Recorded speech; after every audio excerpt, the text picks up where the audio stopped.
गीता अपनी बहू मनीषा को बता रही थी, पहले के जमाने में लड़का लड़की इसी मंडप के नीचे एक दूसरे को पहली बार देखे थे और नजरें झुकाकर शादी कर लेती थी। लेकिन आज के समय में सब कुछ बदल गया है। मनीषा ने पूछा, दादी यह क्या बात है, आपने यह क्यों कहा है? गीता ने कहा, मैं तुम्हें अपनी कहानी सुनाना चाहती हूँ। मेरी शादी भी इसी तरह हुई थी। मैंने अपने पति को पहली बार मंडप में देखा था। मनीषा ने पूछा, दादी आपको आपके पति पसंद आई थी? गीता ने कहा, नहीं, मुझे पसंद नहीं थी, लेकिन मैंने अपनी मम्मी पापा की बात मानी और शादी कर ली थी। मनीषा ने पूछा, दादी आपके पति कैसे थे? गीता ने कहा, मेरे पति बहुत अच्छे आदमी थे। गीता कुछ कहने ही वाली थी, इतने में मनीषा की पति जेल से छूटकर घर आ गई। गीता ने कहा, यह कहानी बाद में बताऊंगी। दरअसल मनीषा के पति रोहन को चोरी के आरोप में जेल जाना पड़ा था, लेकिन मनीषा जानती थी रोहन बेकसूर है। उसे यह बात बहुत परेशान करती थी। किसी ने रोहन पर आरोप लगाया था।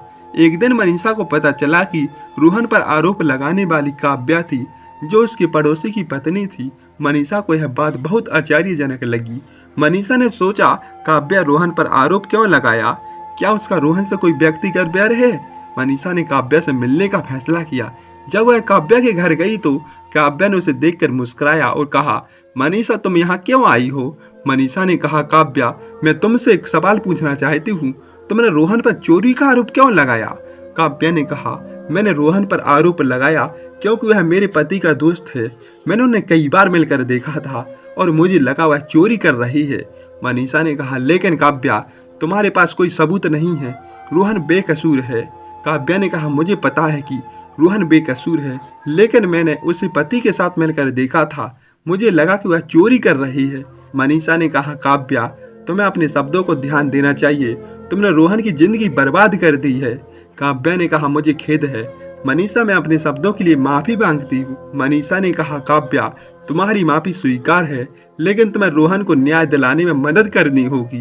काव्या ने कहा, मैं रोहन को न्याय दिलाने में मदद करूंगी, मैं अदालत में जाऊंगी और सच्चाई बताऊंगी। लेकिन काव्या बहुत ही चतुर थी, मैं तुम्हारा साथ दूंगी, उसके लिए मुझे कोई खर्चा पानी देना होगा। जो मेरा जितना खर्चा हुआ है उतना रुपया तो आपको देना ही होगा, तो मैं तुम्हारे साथ हूँ।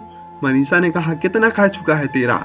उसने कहा, 5 लाख रुपए। उसकी बात सुनकर मनीषा दंग रह गई। उसे आश्चर्यजनक होगा कि काव्या सच बोल रही है, कितना खर्च कैसे हो सकता है? मनीषा ने कहा, काव्या यह तो बहुत ज्यादा है, तुम्हें खर्चा कैसे हो गया है? काव्या ने कहा, मुझे अदालत में कई बार जाना पड़ा है, वकील की भी फीस बहुत ज्यादा थी, उसके अलावा मुझे कई अन्य खर्च पड़ी थी। मनीषा ने सोचा, काव्या सच कह रही है या झूठ कह रही है।